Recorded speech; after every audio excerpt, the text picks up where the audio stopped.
Eran las 2:11 de la mañana cuando sonó el interfono, cortando el silencio de la nieve. En la pantalla de seguridad, 3 figuras temblaban de frío, mi madre, mi hermana y su marido, rogándome que los dejara entrar. Me había mudado, cambié mi número, borré todo rastro. Aún así, me encontraron. Presioné el botón de grabación, activé el audio bidireccional y pregunté sin rodeos, ¿qué señal rastreaste para llegar hasta aquí? Mi nombre es Lila Sánchez. Tengo 34 años y, de profesión, construyo fortalezas. Por necesidad soy arquitecto de sistemas de seguridad. Soy propietario de Sentinel North Integrations, una empresa especializada en identificación de fallas y blindaje de estructuras. No vendemos cámaras, diseñamos ecosistemas. Encontramos los agujeros en la defensa de un cliente antes de que alguien pueda explotarlos. Mi trabajo es predecir lo peor de la naturaleza humana y neutralizarlo. Descubrí que era excelente en lo que hacía y terrible a la hora de aplicar esos mismos principios a mi propia vida. Dejé Cedar Heights, Ohio, porque el robo ya había ocurrido dentro de la casa. El problema no era tecnológico. Fue orgánico. Era familia. Marindale, California, era todo lo contrario de Ohio. Ohio era húmedo, plano, sofocante en su familiaridad. Mi nueva morada era estéril, elevada y deliberadamente anónima. No compré una casa. Adquirí una posición estratégica.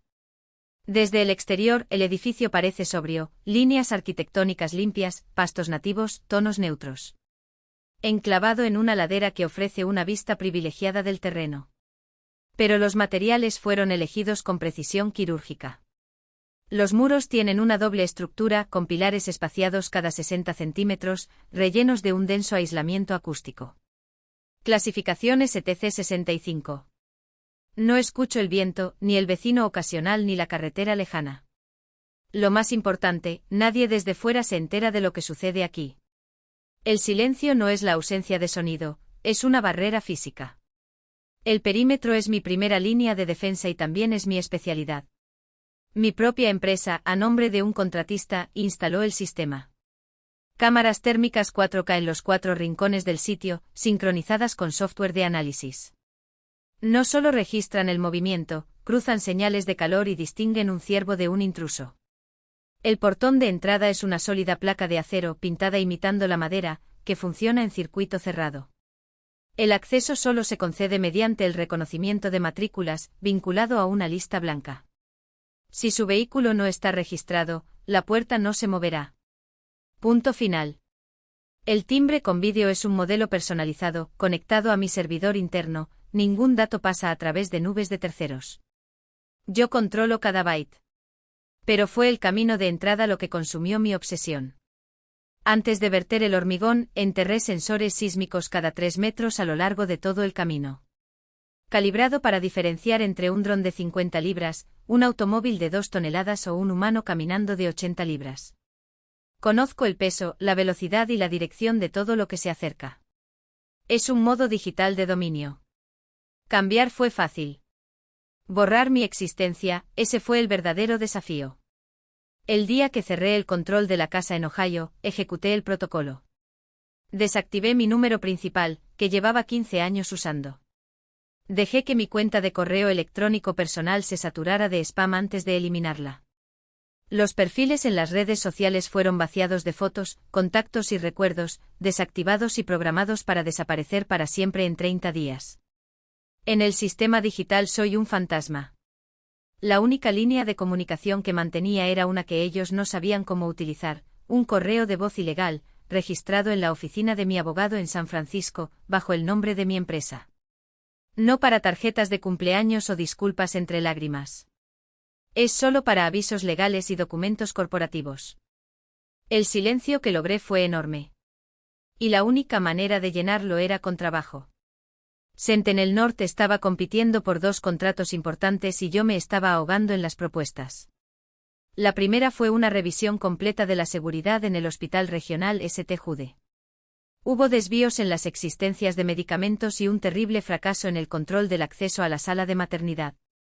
Pasé 12 horas diseñando un sistema con cerraduras biométricas sincronizadas con los horarios del equipo. El segundo fue una prueba de penetración en la infraestructura digital de un banco local. Pensaron que estaban a salvo. Le pagué una bonificación a mi mejor analista para que demostrara lo contrario. En menos de 48 horas encontró 3 vulnerabilidades críticas. Mis días se convirtieron en maratones de 16 horas, planos de planta, evaluaciones de riesgos, revisiones de códigos, llamadas de clientes. Analicé los vectores de amenazas para los bancos ignorando con precisión quirúrgica el principal vector que había eliminado de mi vida. El trabajo estaba limpio. Había reglas, se construye un muro, se prueba el muro resiste. La gente no trabaja así. Mientras me sumergía en los proyectos, una parte fría de mi cerebro permanecía atenta.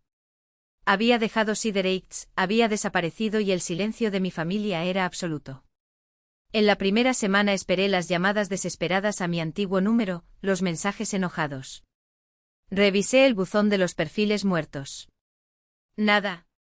En la segunda semana esperé correos electrónicos manipuladores, ataques a redes sociales olvidadas, tal vez un mensaje de un conocido en común. Nada. Para la tercera semana, el silencio se había convertido en una respuesta en sí mismo. No les importó. No escribieron. No preguntaron en mi antigua oficina. No les importaba dónde estaba, solo lo que podía ofrecer. Esa indiferencia fue la confirmación brutal que necesitaba. La sensación era extraña. Como extirpar un tumor y darte cuenta de que el vacío que queda ni siquiera duele. Solo quédate callado. Hueco. Y este vacío solo me hizo duplicar mi seguridad. La casa en Marindig no está a nombre de Lila Sánchez. Según registros públicos, Lila Sánchez no se encuentra por ningún lado. La propiedad es propiedad de Marindig Holdings LLC, registrada por mi abogado, con una dirección postal virtual en Nevada. Construí un escudo corporativo alrededor de mi escudo físico. Dentro de la casa, incrustada en los cimientos, una caja fuerte a prueba de fuego durante 2 horas almacena las pruebas. No los moví para olvidar. Los moví para preservarlos. Soy arquitecto de sistemas. Creo en los datos. Yo creo en los récords.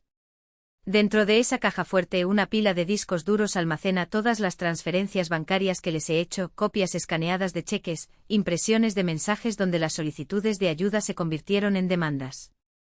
Cada correo electrónico, cada documento financiero de los últimos años. Una ficha de exploración minuciosa, organizada, sellada y lista para usar. Con la casa blindada y las paredes digitales levantadas, activé una función que normalmente reservo para clientes corporativos de alto riesgo, ping perimetral.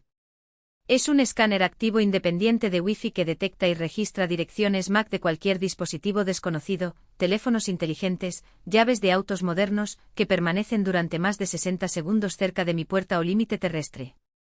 Es un sistema de alerta temprana. Si alguien está vigilando la propiedad, sabré que está allí incluso antes de que toque el timbre.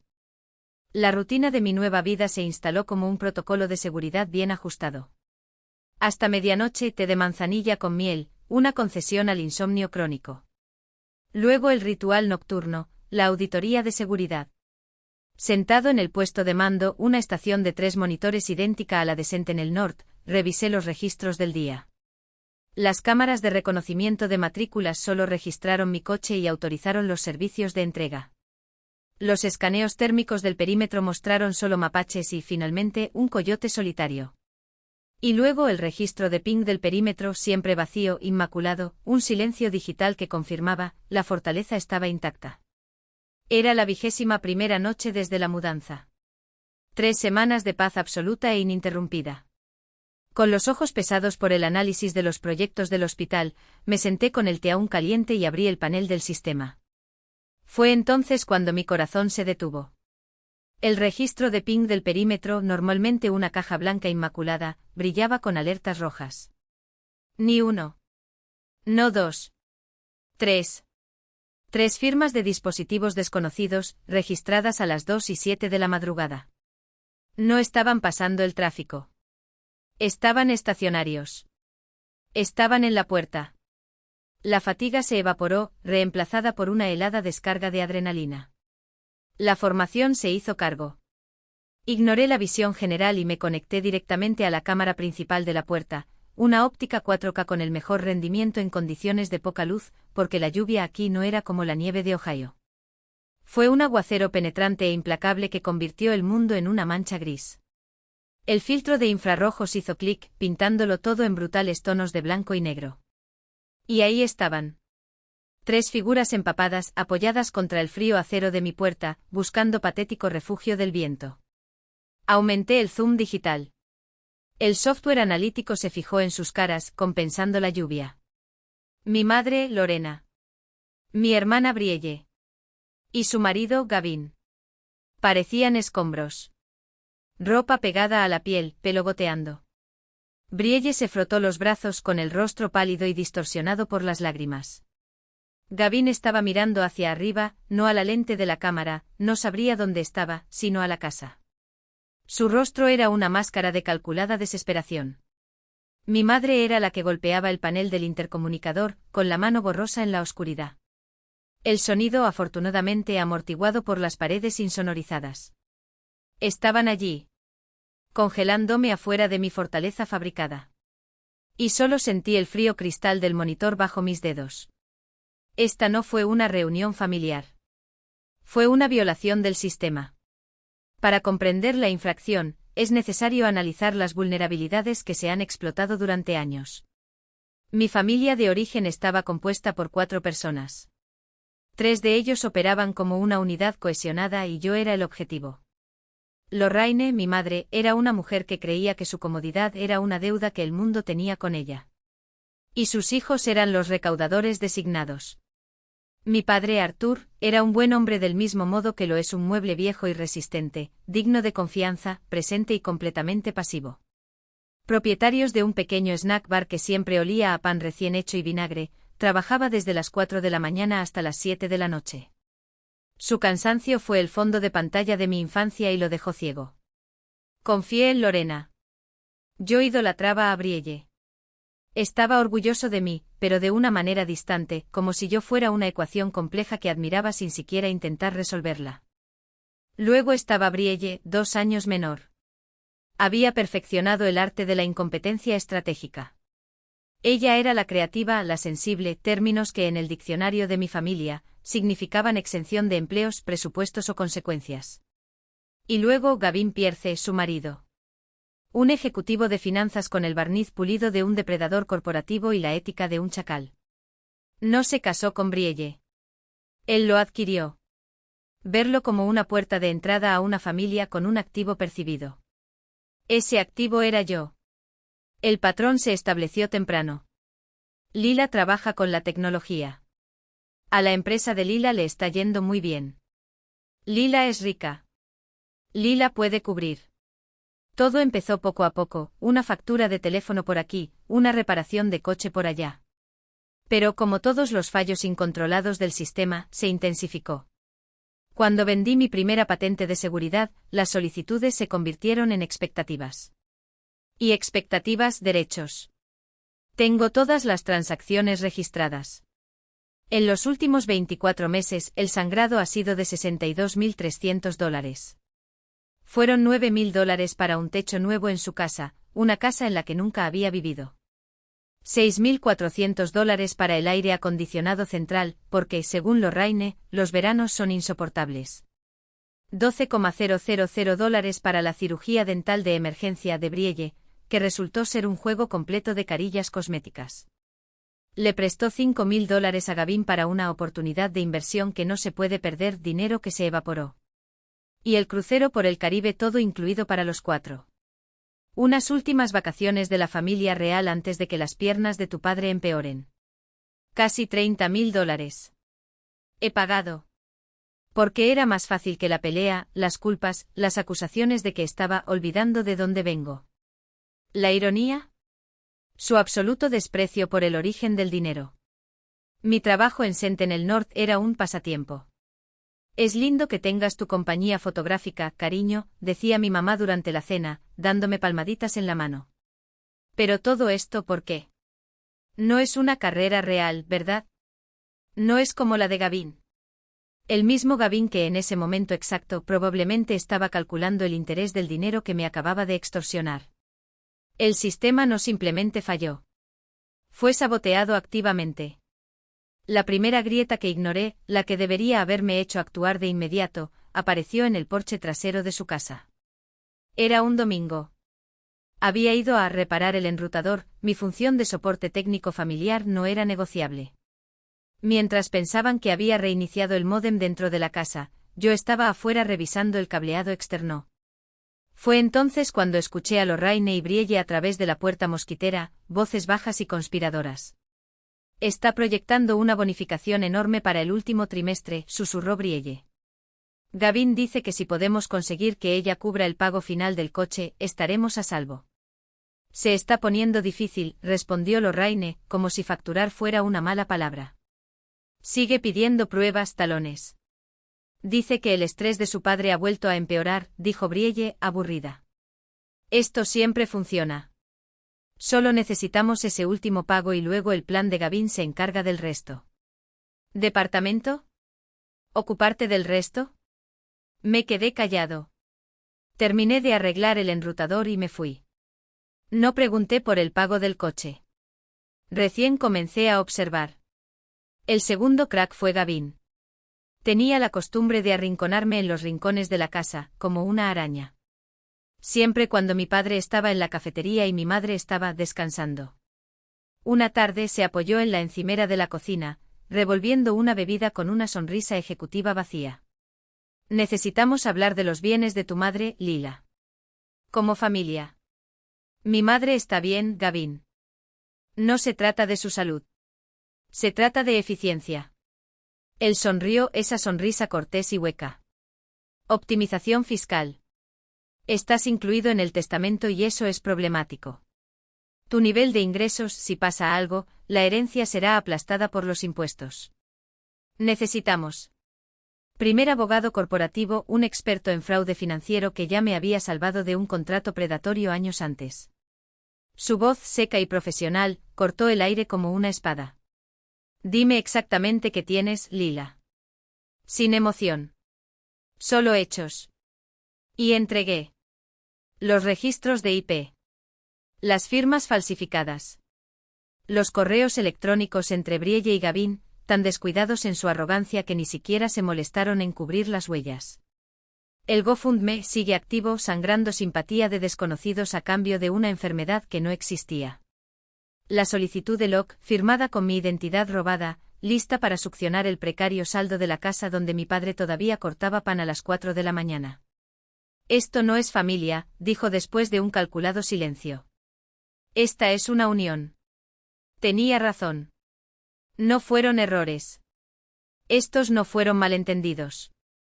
Era ingeniería social aplicada con precisión quirúrgica, mi madre como la frágil víctima, Brielle como la hija devota, Gavin como el estratega de la corbata. ¿Y yo? Yo era el activo. El colchón financiero que inflaban y desinflaban según hacía falta, siempre con la certeza de que al final, yo pagaría la factura. Porque es familia.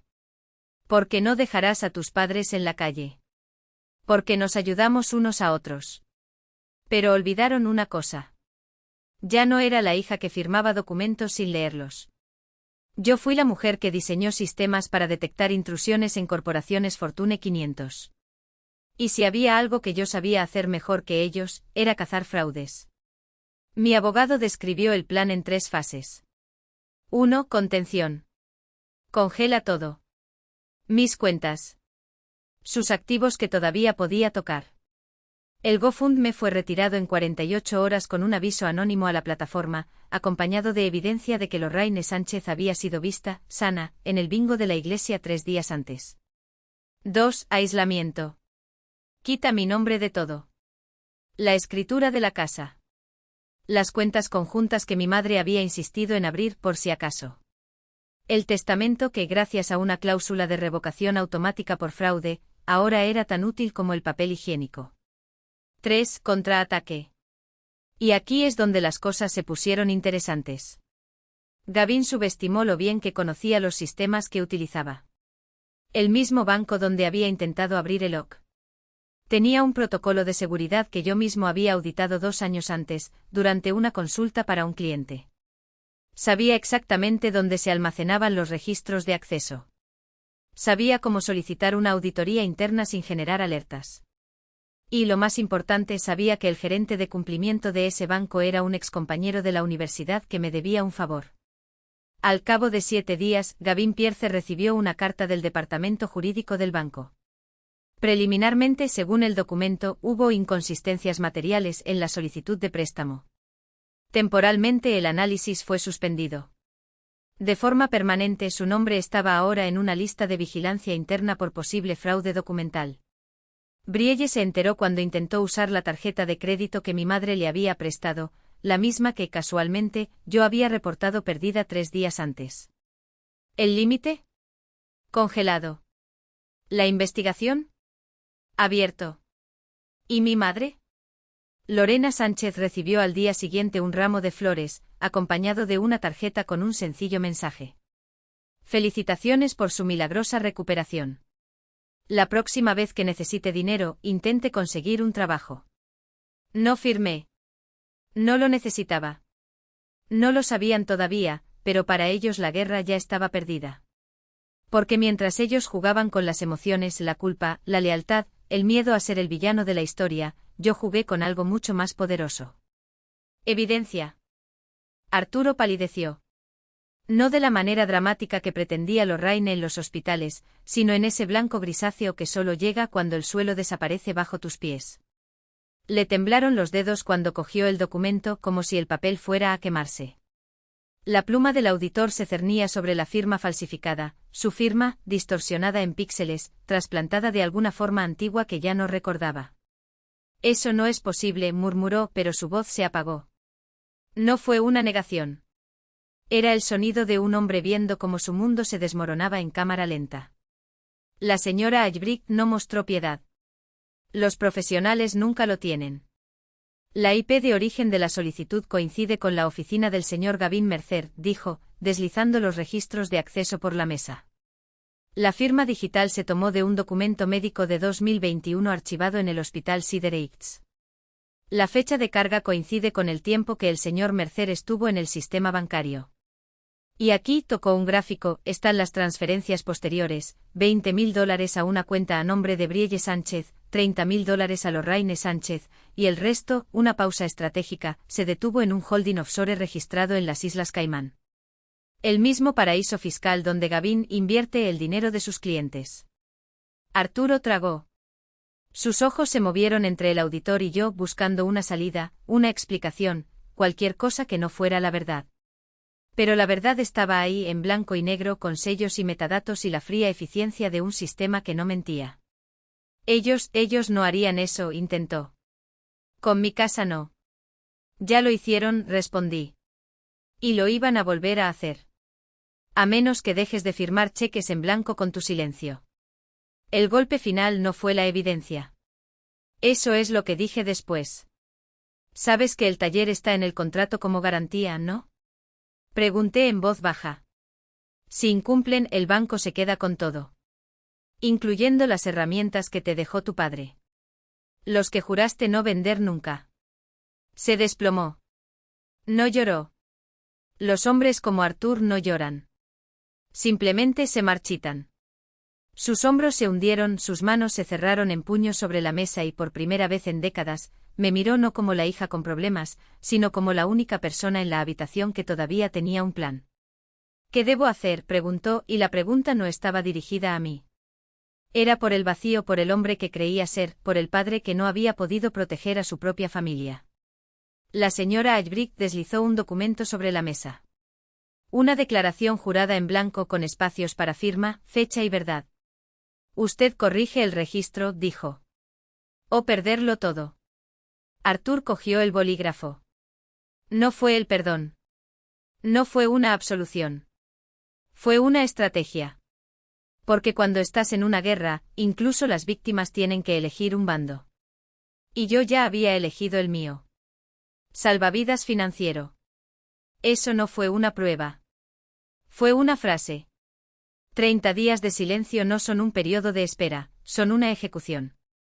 Cada hora que pasaba sin una llamada telefónica, sin un mensaje, sin siquiera la sombra de una preocupación genuina, era otra palada de tierra sobre lo que quedaba de la ilusión de que todavía eran familia. No me estaban buscando. Estaban buscando su próximo objetivo. A través del siguiente hueco. Para la próxima víctima que podría ser drenada hasta la médula. Y yo no sería ella. El sistema de seguridad no era solo una barrera. Fue una prueba. Una demostración matemática de que cuando se eliminan los incentivos, lo que queda no es amor, sino rabia. Y la furia es predecible. La furia tiene estándares. Furia comete errores. Había construido un laberinto y ellas eran las ratas. La diferencia es que yo no necesitaba queso para atraerlos. Todo lo que necesitaban era el olor del dinero que ya no podían tocar. El primer intento se produjo en la semana 37. Un coche de alquiler con matrícula de Nevada se detuvo a 50 metros de la entrada. No era uno de los vehículos registrados. No era un repartidor. No fue un error. El sistema detectó el movimiento incluso antes de que se apagaran los faros y la alerta llegó a mi dispositivo antes de que se apagara el motor. 2 ocupantes. Un hombre, una mujer. Postura tensa. Miradas fijas en la cámara que no podían ver pero sabían que estaba allí. Brielle y Gavin. No necesitaba reconocimiento facial para saberlo. El sistema lo confirmó en 1,8 segundos, pero ya lo sabía por la forma en que sostuvo la puerta del auto, ese gesto abrupto, como si el mundo le debiera el paso. Como si todavía tuviera derecho a invadir. No tocaron a la puerta. No usaron el intercomunicador. Se quedaron allí inmóviles, como si su mera presencia fuera suficiente para que yo cediera. Como si la sangre todavía significara algo.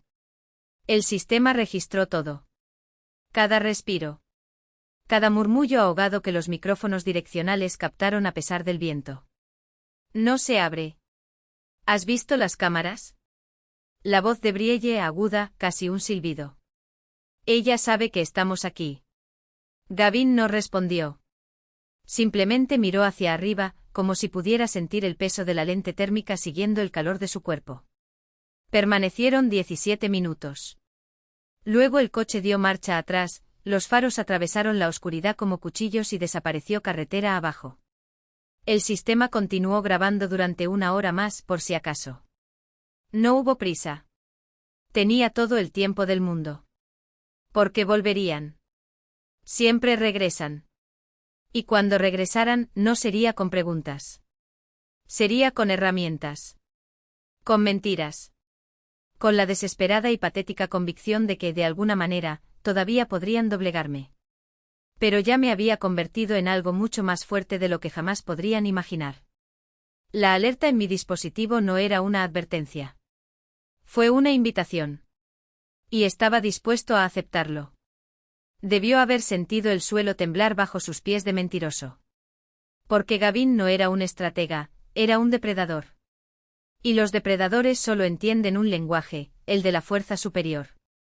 La diferencia es que esta vez, la fuerza no fue física. No fueron gritos, no fueron amenazas vacías, no fue el peso de un cuerpo contra otro. Era algo mucho más letal, la prueba. Una prueba que no se podía distorsionar, que no se podía despreciar, que no se podía enterrar bajo capas de manipulación. Eran matemáticas. Era un código. Era la verdad fría e implacable empaquetada en archivos PDF, registros de transacciones y grabaciones con marca de tiempo. Debió haber pensado que yo cedería.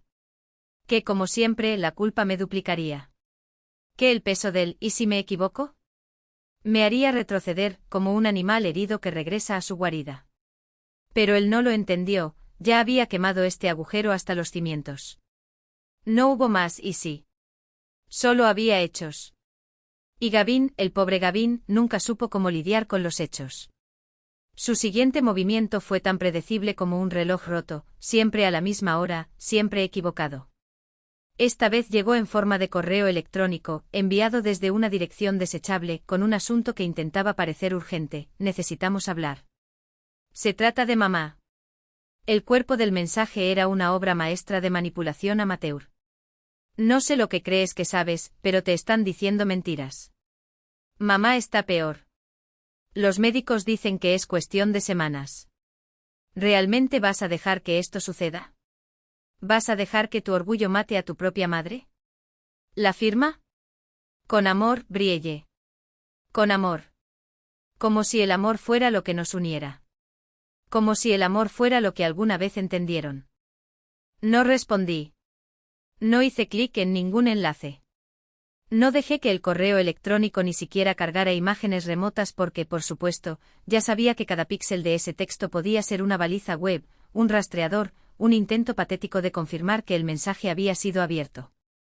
En cambio, reenvié el correo electrónico con los encabezados completos a mi abogado. Junto con una nota. Agregar a la carpeta intentos de extorsión emocional, 2024 minutos. Fecha, marca de tiempo. Remitente, IP y metadatos extraídos. Contexto, segunda fase de escalada posterior a la retractación del podcast. A la espera del próximo movimiento. Porque ya sabía que vendría. Y cuando llegó no fue con lágrimas. Vino con dientes. 3 días después mi sistema de monitoreo detectó una anomalía, un vehículo no registrado con placas de Ohio estacionado a 200 yardas de la entrada de mi propiedad. No en la carretera principal, donde sería visible, sino en una servidumbre parcialmente oculta por árboles. Las cámaras térmicas captaron a 2 ocupantes. Un hombre a altura y postura compatibles con Gavin, y una mujer, probablemente Brielle, por la forma en que se cruzó de brazos, un tic nervioso que reconocí como si fuera mi propio reflejo. No bajaron del auto. No tocaron el timbre. No gritaron mi nombre. Solo permanecieron allí exactamente 47 minutos, como si estuvieran esperando que yo sintiera de alguna manera su presencia. Como si el culpable fuera un radar capaz de atravesar paredes de hormigón y acero. Su error. Mi sistema, sin embargo, lo sintió. Y registrado. Cada minuto. Cada movimiento. Cada aliento desperdiciado. Cuando el auto finalmente se fue, ya tenía. 1. Las placas clonadas, por supuesto, Gavin nunca fue original. 2. El modelo y color del vehículo, un sedán plateado, alquilado a nombre de una empresa fantasma. 3. Imágenes térmicas, prueba de que no estaban de paso. 4. El audio ambiental, donde en un momento de descuido, Brielle susurró, ella no va a caer en eso. Mierda. ¿Y ahora qué? Todo fue debidamente sellado, cifrado y enviado a mi abogado antes de que el coche llegara a la autopista. No vinieron a hablar. Vinieron a medida. Para probar. Para ver hasta dónde podían llegar antes de que yo, finalmente, me rompiera. Pero ya no era una puerta que debía derribar. Yo era el muro. No entendieron el juego hasta que se dieron cuenta de que yo no estaba jugando para ellos. Yo estaba dictando las reglas.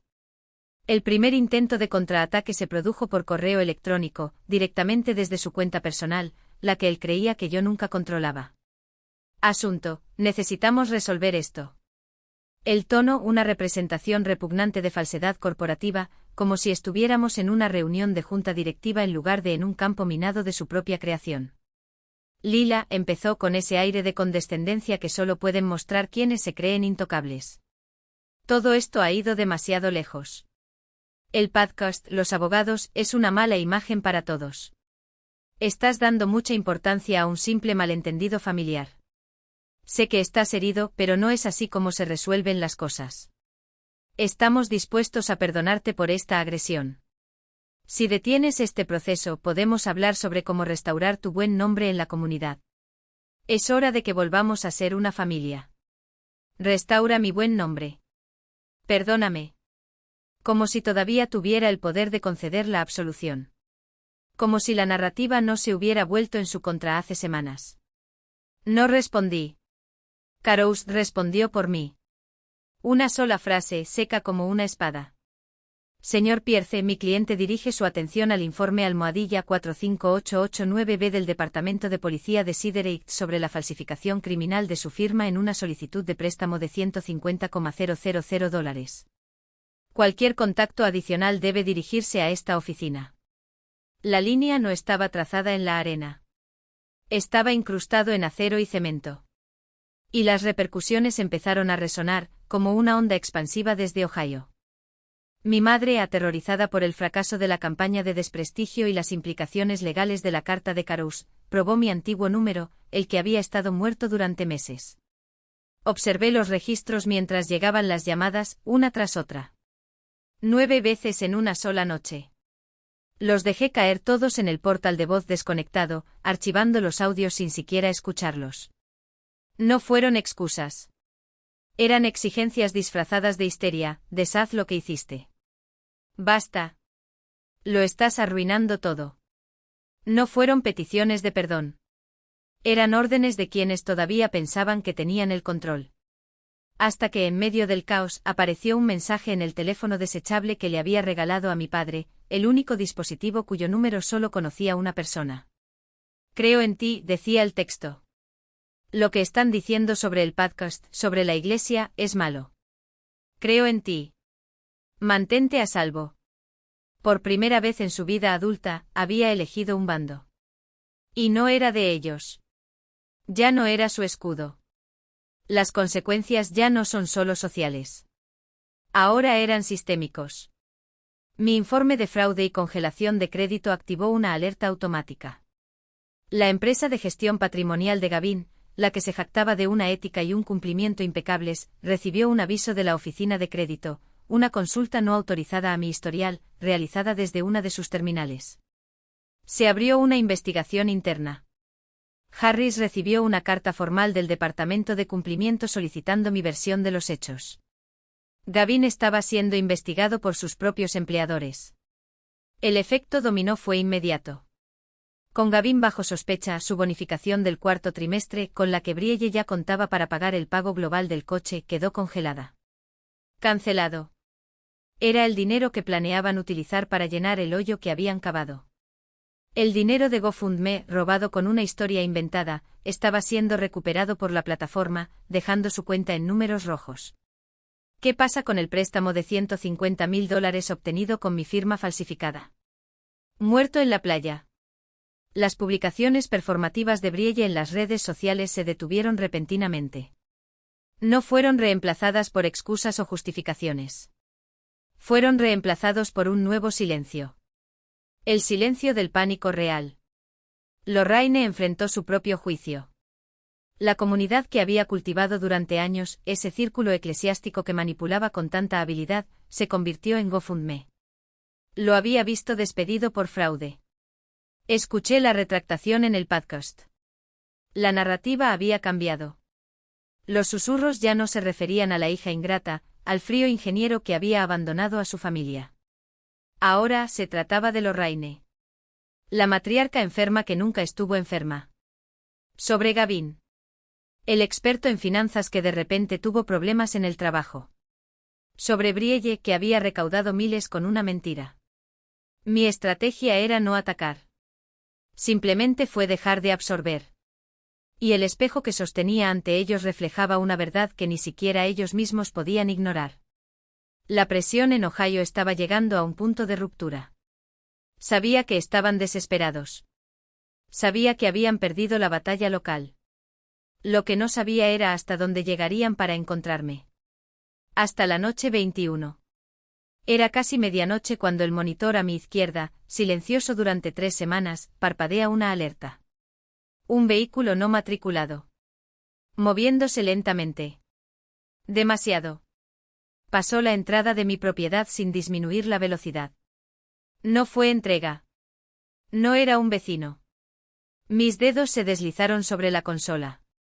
Me conecté a la cámara ALPR de largo alcance, la que cubría el camino.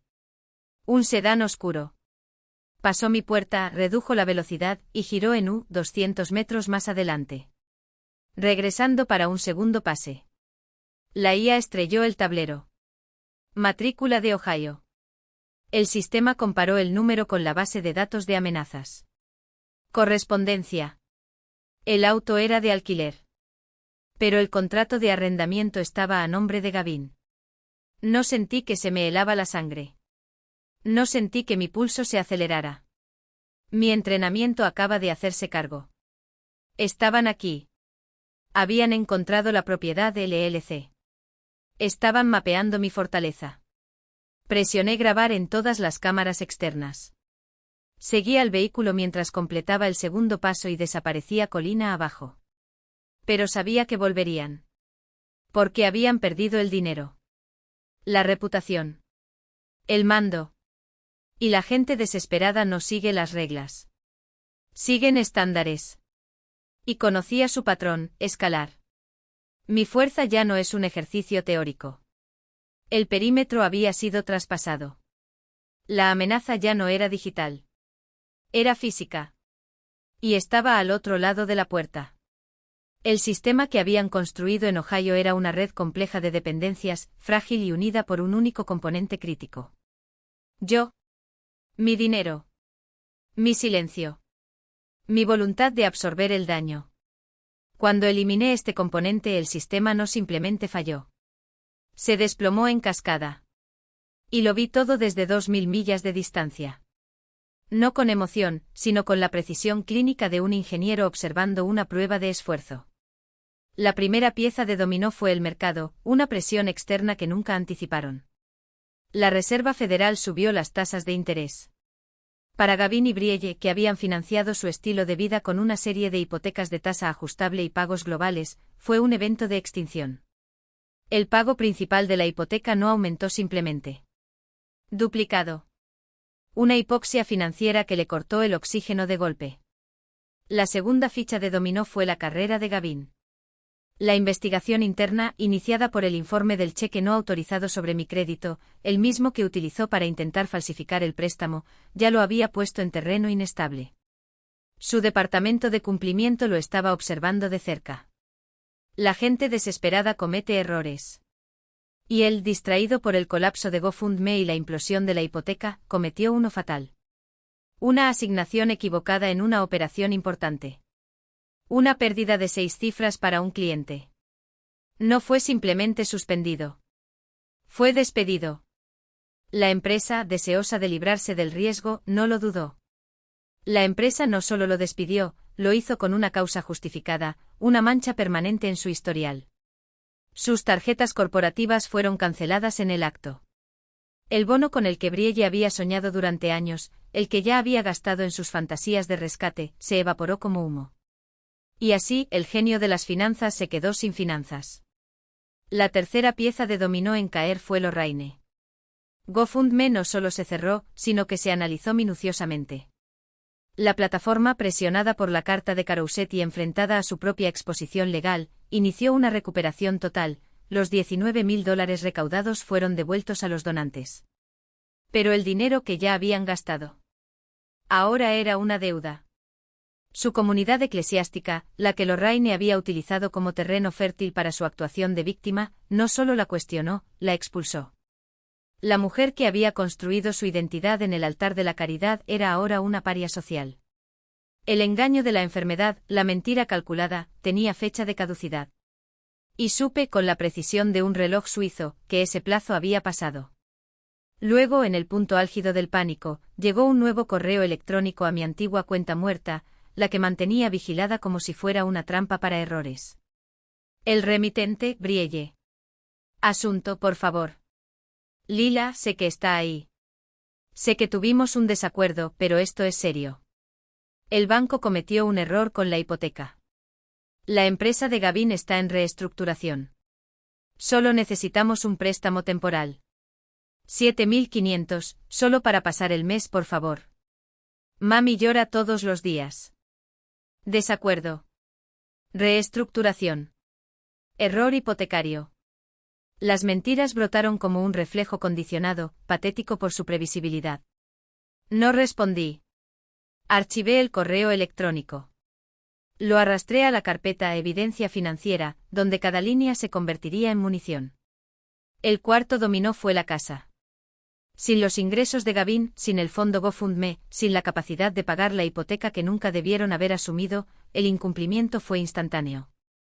No tuve que adivinar, tenía una alerta configurada en los registros públicos del condado.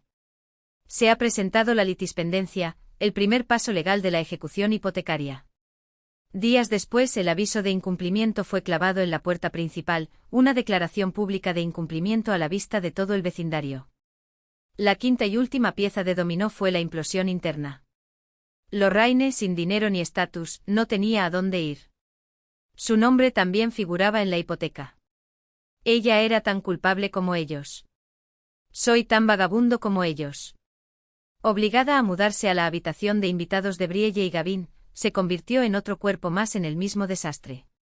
Mi padre, en nuestra llamada telefónica segura semanal desde su teléfono celular desechable, describió el sonido.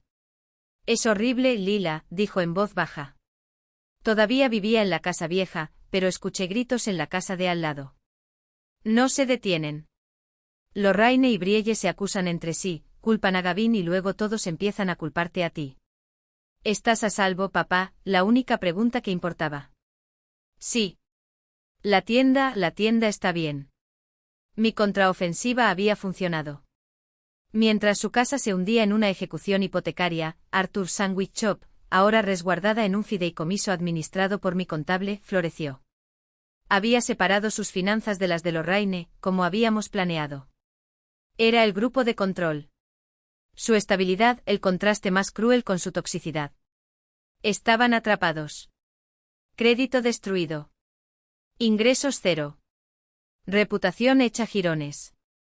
Gavin, en un último acto de desesperación, vendió el sedán de lujo. Vi el anuncio por internet, el precio no alcanzaba ni para un mes de la nueva cuota de la hipoteca. Solo les quedaba un movimiento. Tenían que encontrarme.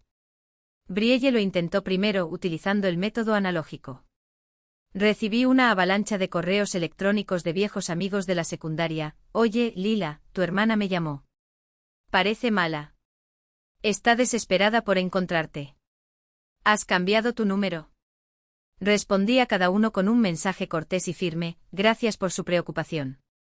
Estoy a salvo. No tengo contacto con mi familia por razones legales y de seguridad. Por favor, no comparta ninguna información con ellos. El camino analógico era un callejón sin salida. Se toparon con el muro de la lealtad de mis amigos. Entonces Gavin probó el método digital. No era un experto en tecnología, pero era obsesivo. Mi LLC, Marine D. Holdings, era un fantasma, registrada en Delaware, administrada en Nevada, una fortaleza legal. No encontró mi nombre. Entonces pensó cómo llegó allí. El auto. Mi viaje de costa a costa. Debo haber pasado días, tal vez semanas, extrayendo intermediarios de datos basura, buscando cualquier fragmento de datos digitales que pudiera haber dejado atrás. Estaba buscando un rastro. Encontró uno, un error estúpido hace meses al tasar propiedades. Me detuve en una cafetería en el centro de Marindille. Utilicé la red Wi-Fi pública durante 10 minutos. Ni siquiera estaba en mi coche, era de alquiler. Pero inicié sesión con mi antiguo correo electrónico personal, ahora muerto. Era una pista endeble, un fantasma digital, un único registro de Wi-Fi, en una sola ciudad. Era todo lo que tenían. Una posibilidad entre 1.000.000. Pero estaban desesperados. No tenían nada que perder. Tomaron lo que quedaba del dinero de la venta del auto de Gavin, alquilaron el sedán más barato que pudieron encontrar y comenzaron a conducir hacia el oeste. Condujeron durante 2 días seguidos, impulsados por la ira y ese único dato erróneo. Hacia una ciudad que nunca habían visto, detrás de alguien que no quería ser encontrado. Llegaron a Marindille después de medianoche, bajo una lluvia torrencial del Pacífico. No tenían dirección. No tenían ningún plan. Comenzaron a caminar, cuadra por cuadra, calle por calle, en la oscuridad, mirando a través de la cortina de agua cada casa, hasta que de alguna manera la vieron. La nueva construcción, las líneas limpias, la puerta sólida. La única casa de la colina que parecía una fortaleza. Estacionaron. Salieron del auto, la luz interior parpadeaba en la oscuridad total. A las 2:11 de la madrugada estaban parados en mi puerta, temblando bajo la lluvia. Estaba en mi puesto de mando. 3 monitores iluminaban mi cara con una luz azul helada. En la pantalla principal, los 3 clústeres grises bajo la lluvia, en el display térmico. No eran familia. Eran un elemento hostil en mi perímetro. Mis dedos se deslizaron por el panel. No abrí la puerta. Empecé un protocolo. Primero encendí los focos. No los encendí, los llevé al 100% de intensidad. 2 paneles, 80.000 lúmenes vaporizando la oscuridad. La entrada y el portón estaban inundados de luz artificial estéril, como un día quirúrgico brillante. Los vi estremecerse y levantar los brazos para protegerse los ojos. Eran ratones bajo un foco. En segundo lugar, activé los micrófonos y altavoces externos. No abrí una simple llamada bidireccional. Conecté el audio del micrófono direccional de escopeta directamente a mi servidor de grabación. Al mismo tiempo abrí un canal, dirigiendo mi voz desde los auriculares al sistema de sonido integrado en el pilar de la puerta. En tercer lugar, activé las 4 cámaras en el frente de la propiedad, la de alta resolución en la puerta para detalles faciales, las 2 térmicas en las esquinas del perímetro para el lenguaje corporal y la cámara de reconocimiento de matrículas de largo alcance, ahora reutilizada para capturar toda la escena, incluido el auto de alquiler, estacionado al azar en el arcén. El icono rojo de grabación parpadeó implacablemente. El sistema de sonido se tragó su silencio antes de que pudiera convertirse en resistencia. Las 4 transmisiones en tiempo real capturaron cada temblor, cada respiración entrecortada, cada ojo muy abierto en la luz implacable que los convirtió en actores en un escenario que no eligieron. Lorraine tropezó hacia atrás con las manos levantadas como si pudiera bloquear la voz que venía de la nada, solo el aire, la piedra, el acero entre ella y lo que imaginaba era su hija. Gavin, con los dedos hundidos en las cuencas de los ojos, intentó localizar la fuente de ese sonido que no era lo suficientemente humano como para desafiarlo. Era la casa la que hablaba. Era el sistema. Fue juicio. Y entonces mi voz atravesó la lluvia como una espada. Esta es una propiedad privada y segura. Cada sílaba amplificada, cada consonante clara como un martillazo. Estás invadiendo. Todas las comunicaciones están siendo grabadas en audio y vídeo para las autoridades. La pausa que siguió no fue una invitación. Fue una trampa. Expresa tu propósito. Lorena se estremeció. No por el frío, no por la lluvia, por el reconocimiento. La voz era mía, pero el tono era algo que nunca había conocido, una frialdad quirúrgica sin margen de negociación. Se arrojó contra el panel del intercomunicador, como si la proximidad pudiera devolverle la ilusión de intimidad que había perdido años atrás. Lila, amor, somos nosotros. Por favor, abre esa puerta. Estamos helados. Sus palabras fueron cariñosas, pero el micrófono las registró como lo que eran, monedas falsas. Los veo. Mi respuesta no fue calurosa ni apresurada. No pregunté quiénes eran. Le pregunté cuál es el propósito. Brielle explotó. ¿Objetivo?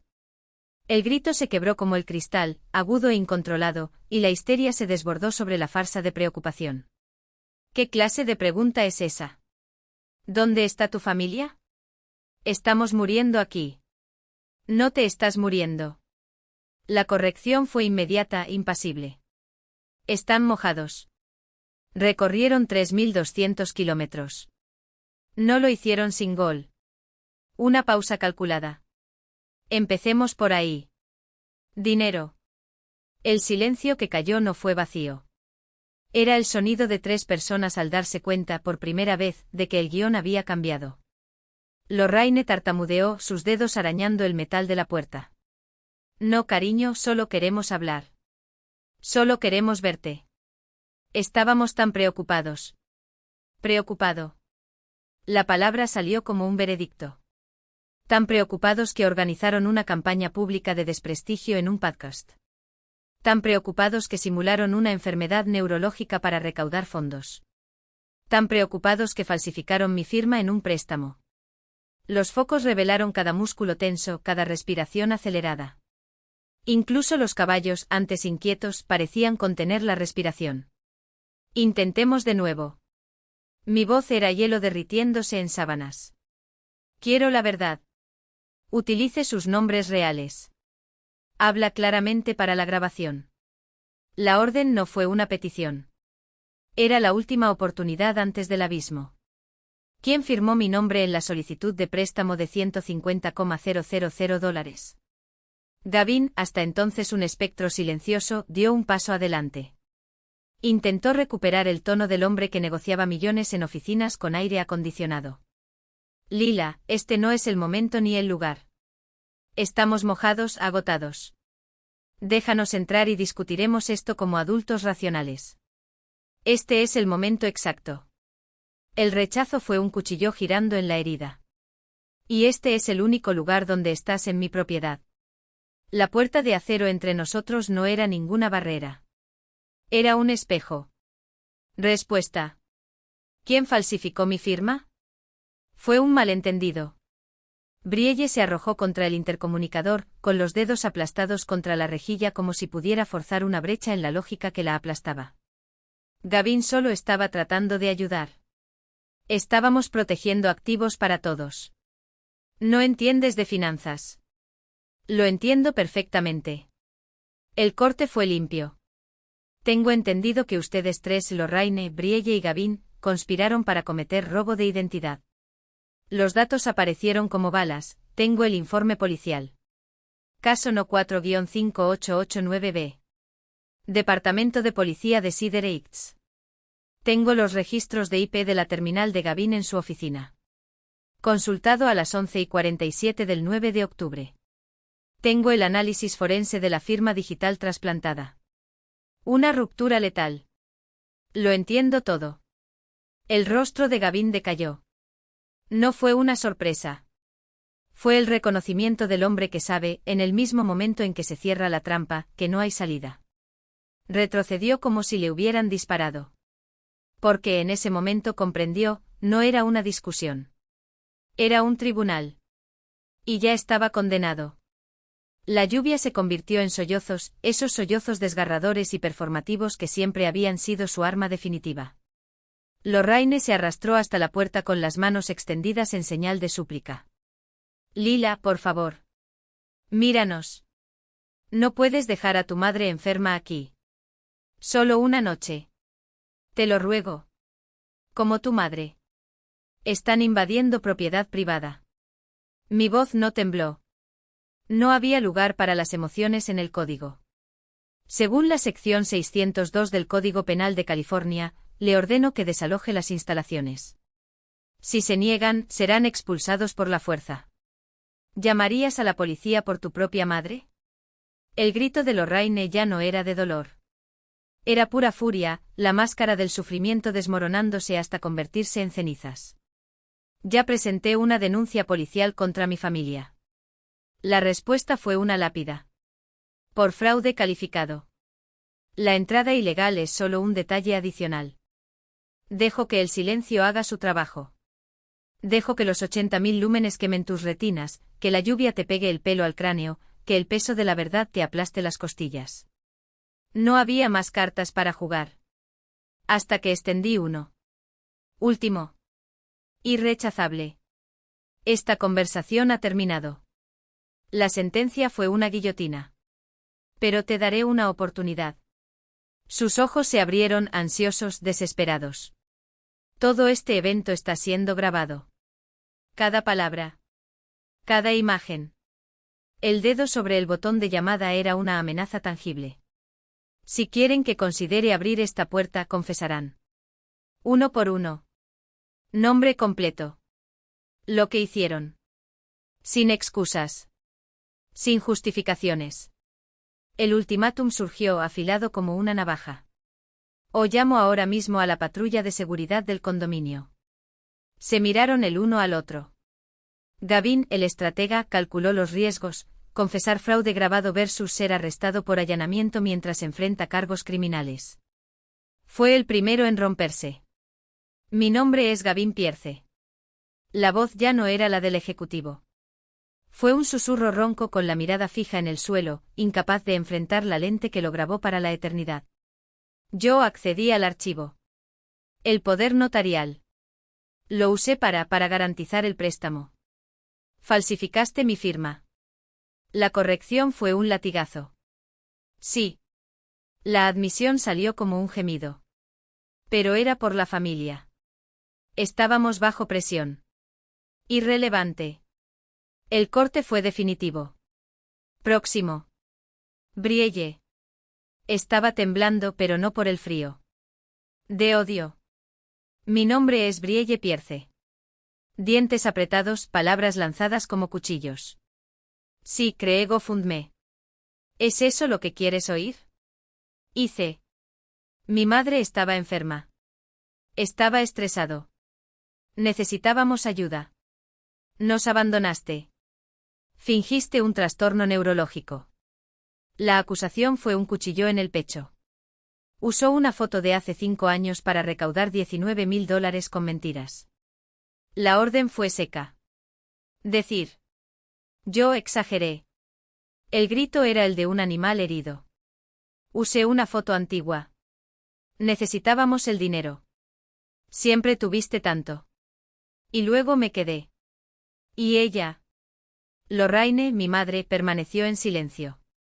Sus ojos se fijaron en quien hablaba, como si pudiera ver a través del acero, como si la mera fuerza del vínculo de sangre pudiera disolver la lógica que la condenaba. Había oído a su yerno y a su hija admitir crímenes. Y sin embargo creía que el título de madre la hacía intocable. Lorena. Su nombre era una orden. Hablar. El silencio se prolongó. Solo la lluvia. Solo los sollozos ahogados de Brielle.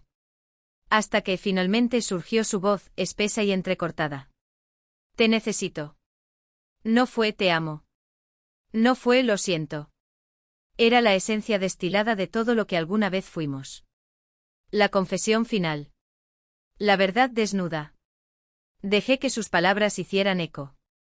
Dejo que el micrófono los capture. Dejé que el servidor los grabara para siempre. No, mi respuesta fue una puerta cerrándose. No me necesitas. Necesitas que alguien pague por tus elecciones. Alguien que absorba sus consecuencias. Alguien que sea tu cajero automático, tu chivo expiatorio, tu escudo. Un descanso. Un suspiro. Esa persona ya no soy yo. Los miré por un segundo más. Gavin, un hombre derrotado con los hombros encorvados como si cargara con el peso de sus propias mentiras.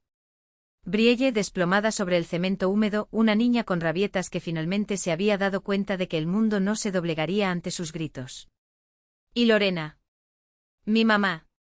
Su rostro, que alguna vez fue una máscara de manipulación, ahora era una cueva vacía, el pozo se había secado. Mi dedo se deslizó desde el control de audio al panel de marcación rápida. El toque fue preciso. Clara. Definitivo. Seguridad de Marin League. Soy Lila Sánchez, residencia 1480. La voz al otro lado de la línea fue profesional y eficiente. Tengo 3 invasores en la puerta principal. Hostiles. Negarse a irse. Un descanso. Solicito escolta armada para traslado inmediato. Entendido, señora Sánchez. Un coche de policía está a 2 minutos. Regresé al sistema de sonido externo. Mi voz una vez más llenó el espacio entre nosotros, no como una hija, no como una víctima, sino como la última palabra. El barrio ya ha sido avisado. La patrulla de seguridad ya está en camino. Llegarán en 2 minutos. Si todavía están en mi propiedad cuando lleguen, serán arrestados. Vete ahora. Esa palabra, prisioneros, fue el detonante. Su delirio se desvaneció como humo en el viento. Gavin agarró a Brielle por el brazo y la levantó del suelo con un fuerte tirón. Él no la ayudó a levantarse, la arrastraron empujándola hacia el coche alquilado, baratos y anónimos como ellos. Lorena no se movió. Permaneció inmóvil con los ojos fijos en la puerta, como si aún pudiera abrir un hueco con el peso de su mirada. «Mamá». Brielle gritó, su voz estridente atravesó la noche.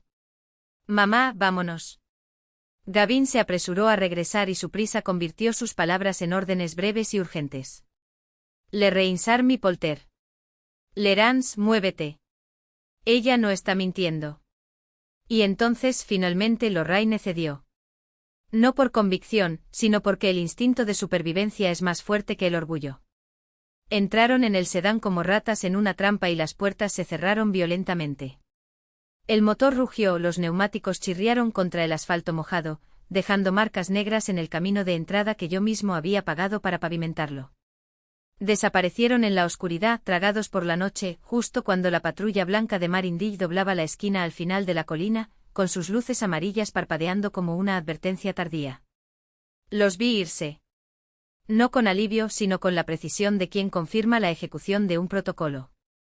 Solo cuando el vehículo de seguridad los acompañó hasta el límite del barrio, asegurando que no regresarían, cerré el canal de audio. Desactivé los reflectores. La entrada volvió a quedar sumida en la oscuridad, como si nada hubiera pasado. Me quedé allí inmóvil. El único sonido en mi oficina era el silencioso zumbido de los servidores, el corazón silencioso de mi fortaleza. Aislé el archivo de audio y vídeo de los últimos 10 minutos. Lo marqué, lo cifré y se lo dirigí a Keras. Asunto: Archivo B. Incidente de Marine Dig. 2:24 de la madrugada, presioné enviar. La fortaleza había resistido. El incumplimiento contenido. Y las pruebas irrefutables, grabadas en alta definición y con un audio nítido, estaban en manos de mi abogado antes de que saliera el sol sobre Marine Dig. Lo que pasó en la puerta no fue un drama familiar. Se trataba de obtener la pieza B, una confesión grabada, obtenida legalmente en propiedad privada, tras claras y repetidas advertencias. Mi fortaleza no solo expulsó a los invasores. Ella registró en detalle la hora exacta en que se rindieron. Las instrucciones a Karous fueron quirúrgicas. Ya no era una operación defensiva. En cuestión de horas nos acercábamos al contraataque. Karous adjuntó el nuevo material a la denuncia penal existente en Cedar Heights. El expediente digital, mi madre, mi hermana y mi cuñado iluminados por 80.000 lúmenes, admitiéndose falsificación, fraude y colusión, fue incorporado formalmente al expediente policial 45889-B. Simultáneamente presentó una nueva demanda civil en el Tribunal de Ohio. No se trataba de emoción. Se trataba de matemáticas. La demanda incluía a Gavin Pierce, Brielle Pierce y Lorraine Sánchez como coacusados. Las demandas detalladas. 1. Reembolso total de los $62,300 que había documentado, centavo por centavo. 2. Reembolso total de todos mis gastos legales, incluidos los honorarios de contabilidad forense y de investigación privada. 3. Daños punitivos por difamación, con base en el incidente del podcast. 4. Daños punitivos por angustia emocional y abuso grave de confianza fiduciaria que conduzca a falsificación. Fue el golpe legal. El siguiente paso fue dominar la narrativa pública, no participando en ella, sino finalizándola con una exhibición abrumadora de datos. Publiqué lo que llamo el paquete de la verdad. 10 páginas. No fue una carta. Fue un informe. Encuadernado con el escudo de la oficina de Carreza en la portada. La página 1 presentaba la carta de Carreza, declarando que yo, Lila Sánchez, había sido el objetivo de una campaña de años de abuso financiero y psicológico, que culminó en un fraude a nivel de delito grave. La página 2 mostraba el cronograma de 7 páginas a espacio simple que detallaba cada dólar restado, desde el techo de $9,000 hasta las chapas de $12,000. La página 3 era una copia del aviso de eliminación de GoFundMe, citando violación de los términos de servicio y tergiversación. Página 4 la retractación pública y la disculpa del podcast Cedar Post. Página 5 una versión editada de la primera página del caso civil, que muestra solo el número del caso y los nombres de los acusados. La página 6 enumeró los términos de mi acuerdo, reembolso completo y una disculpa pública ante notario. Las páginas 7 a 10 contenían transcripciones del audio más crítico, la desesperada llamada de GoFundMe de Lorraine y extractos de la confesión en la puerta, con las confesiones palabra por palabra de Gavin, Brielle y Lorraine. Envié el paquete por correo certificado a 3 destinos: la Junta de la Iglesia de Lorraine, el editor en jefe del periódico local Cedar Heights y la sede del podcast Cedar Post. ¿Sin pedidos? Sin comentarios. Solo los datos. El efecto fue instantáneo. El ecosistema de chismes local, que llevaba semanas alimentado por rumores, guardó silencio. Estaba asfixiado por la falta de oxígeno y se enfrentaba a un conjunto de hechos irrefutables, aterradores y profesionales. La presentadora del Cedar Post, al darse cuenta de que había sido utilizada como peón en un crimen, entró en pánico. Le envió un correo electrónico a Caris, rogándome que fuera al programa, que contara mi versión, y que corrigiera el registro. Me negué. No participo en los chismes locales. En cambio, Caris emitió una declaración oficial de 300 palabras. Publicado en el sitio web de la oficina y reenviado a los mismos 3 destinatarios. Frío. Seco. Fin. Declaró que fui víctima de delitos financieros documentados, que las pruebas eran completas e irrefutables, que el asunto era ilegal, no personal. No haría más comentarios públicos y buscaría todas las soluciones a través del sistema judicial. La validación más significativa vino de mi padre. Arthur, que observaba todo esto desde la frágil seguridad de su nueva independencia financiera, tomó su propia decisión.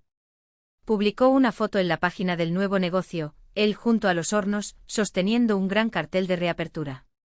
El título decía: Me enorgullece confirmar que soy el único propietario de este establecimiento, que ahora opera bajo un fideicomiso protegido.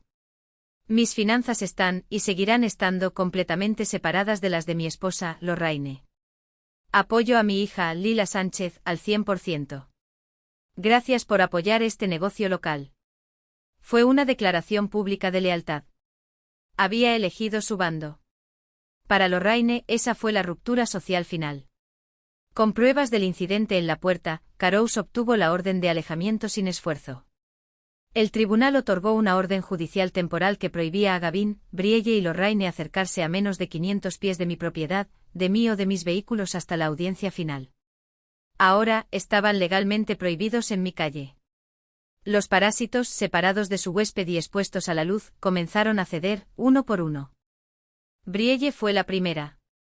Le envió a Harris un correo electrónico, un mensaje desesperado, lleno de errores tipográficos, que hablaba de mediación y malentendidos.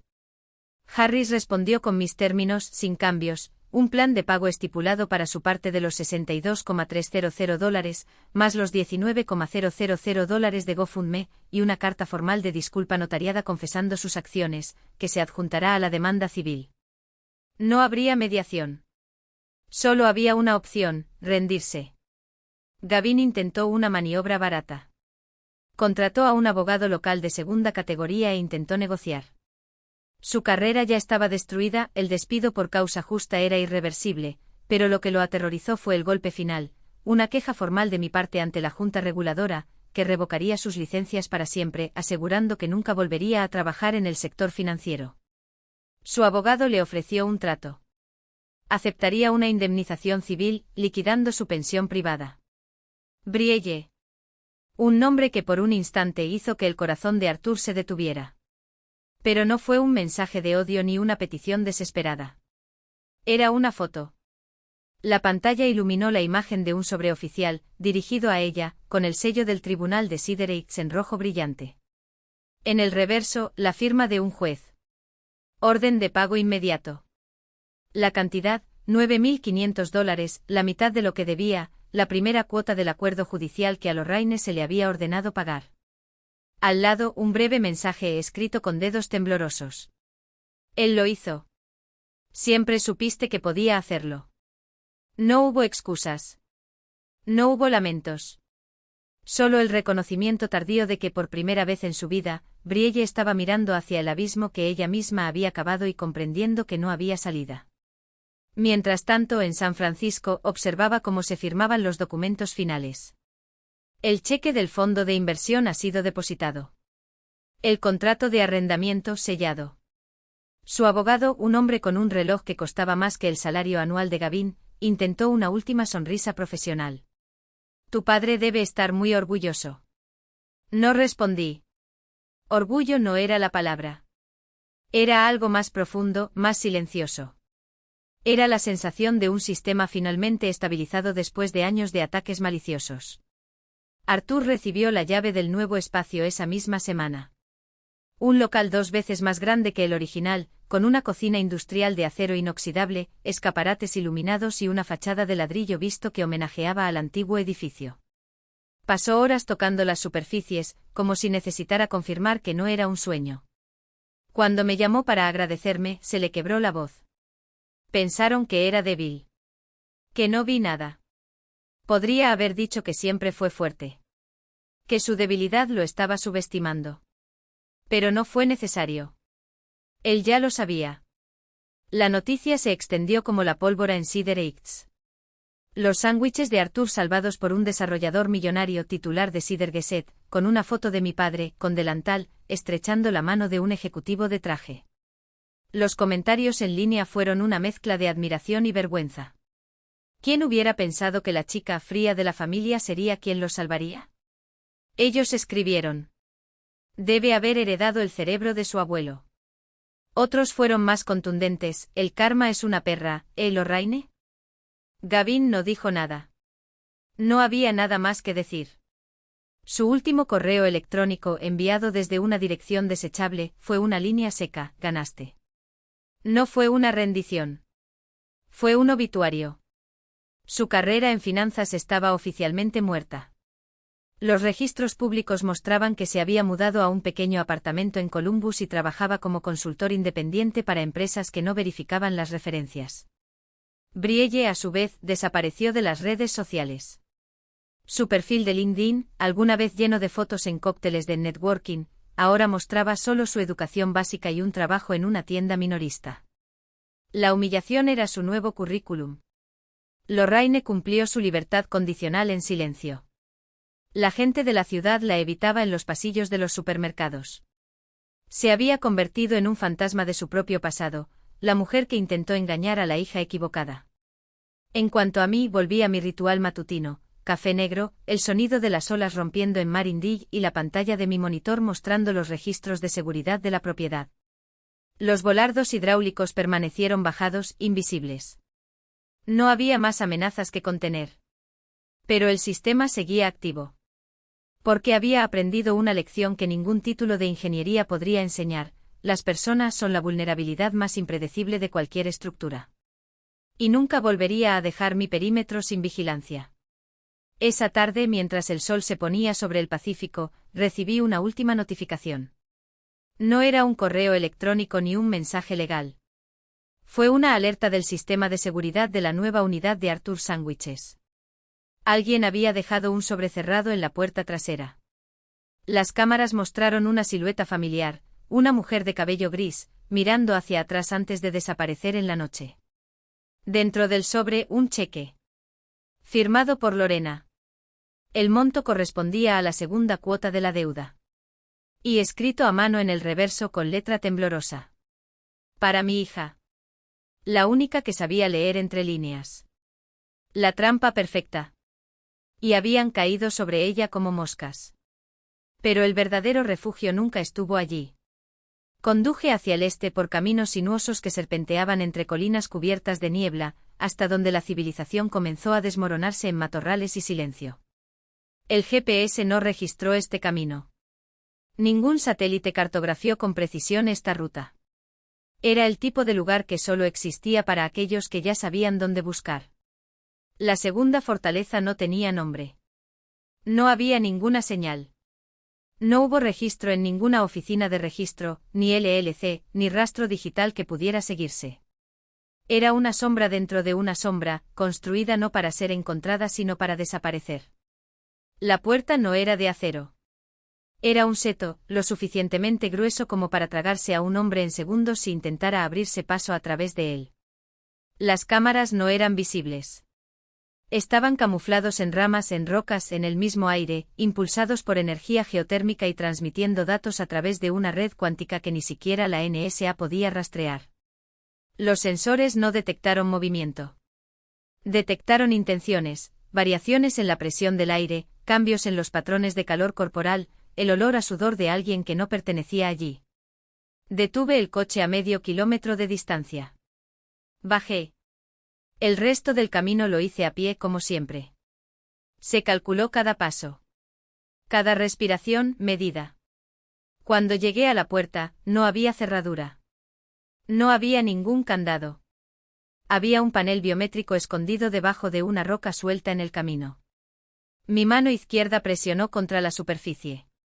El sistema leía no solo mis huellas dactilares, sino también la temperatura de mi piel, el ritmo de mi pulso, la composición química de mi sudor. Acceso concedido. Las luces se encendieron en secuencia, revelando un espacio que no era una casa, sino un búnker de lujo.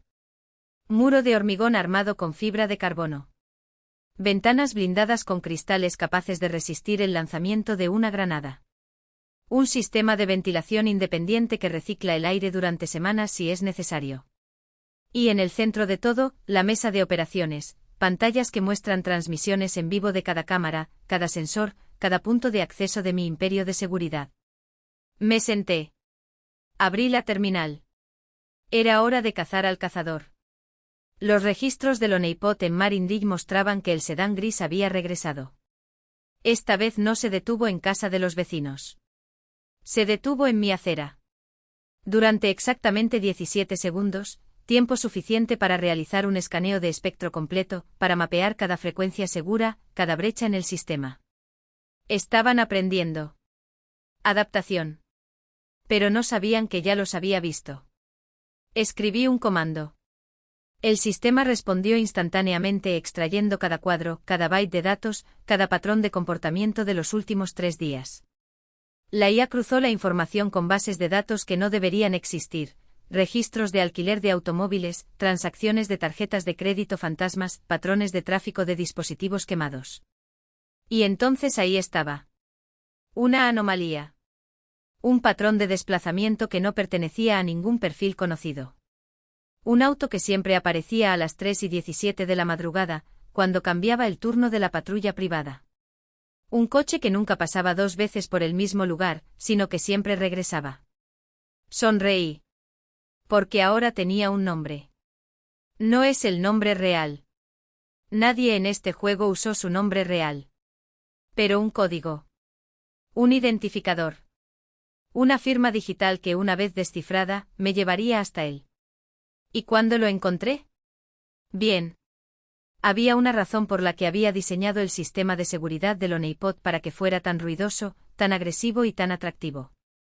Porque cuando quieres atrapar a un depredador, no lo asustas. Lo atraes. Y luego cuando está dentro de la jaula, con sus afiladas garras y dientes al descubierto, esperando el momento de atacar. Cierras la puerta. Y enciende las luces. Su espalda. El contacto fue breve pero suficiente para que Lorraine entendiera, ya no había lugar para la manipulación, ni siquiera disfrazada de afecto. El notario ya tenía el documento abierto hasta la última página y su bolígrafo listo. Brielle miró a las cámaras, le temblaban los labios y sus ojos saltaban entre la multitud y el periódico como si todavía creyera que alguna actuación podría revertir ese momento. Pero el público ya no era suyo. Era mío. Firma, repetí sin levantar la voz. No era necesario. Cada sílaba era una espada. Gavin tragó saliva y le sudaron los dedos mientras cogía el bolígrafo. Sabía lo que estaba en juego, no era solo dinero, no era solo reputación. Era la carrera, la capacidad de respirar sin miradas sospechosas por el resto de tu vida. Hizo señas con trazos cortos y nerviosos, como si el papel fuera a morderlo. Brielle vaciló. Por un segundo pensé que iba a intentar algo, un grito, una acusación, un desmayo teatral. Pero luego vio al guardia de seguridad a mi lado, la cámara grabando, el notario con el sello ya levantado. Firmó enojado, las ranuras del lápiz rasgaban el papel como garras impotentes. Lorena fue la última. Lloró en silencio, sus lágrimas cayendo sobre la firma que selló su fracaso. Al terminar, el notario selló cada página con un clic seco y definitivo.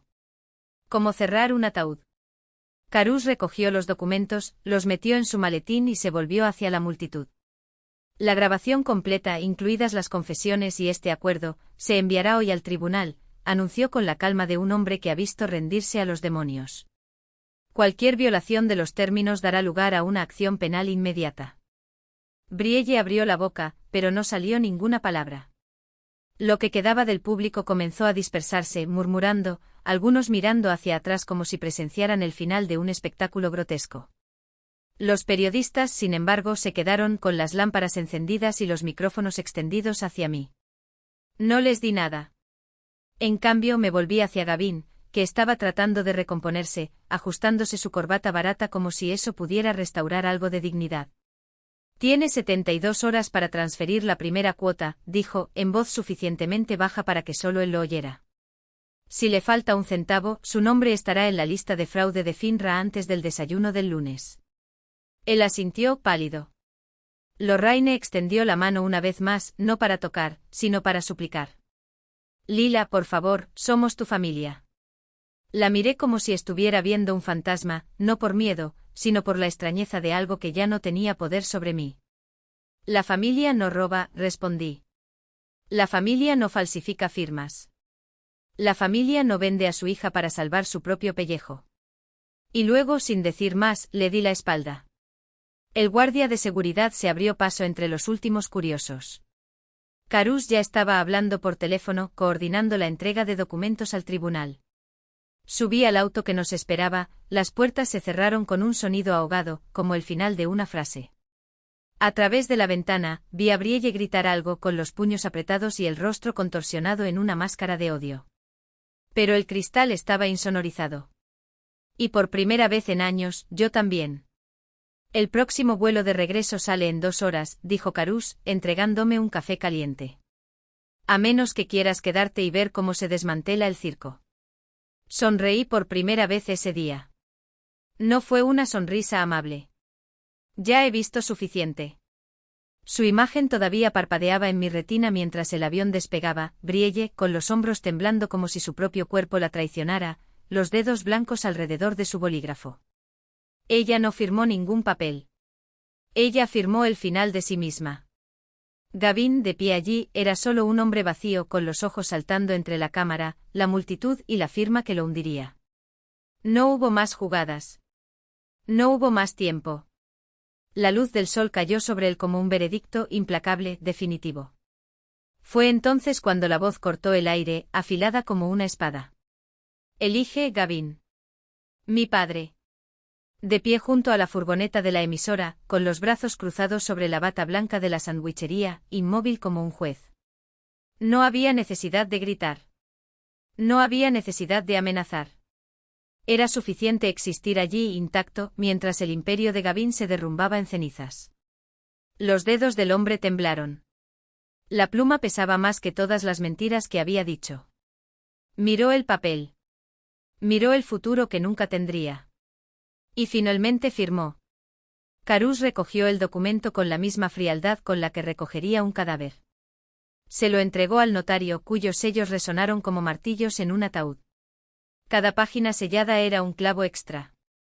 Cuando cayó el último golpe, Carus guardó la copia certificada en su maletín, saludó al alguacil que esperaba, mi alguacil, y observó, impasible, cómo el hombre cruzaba la calle hacia el juzgado. El proceso estaba en marcha.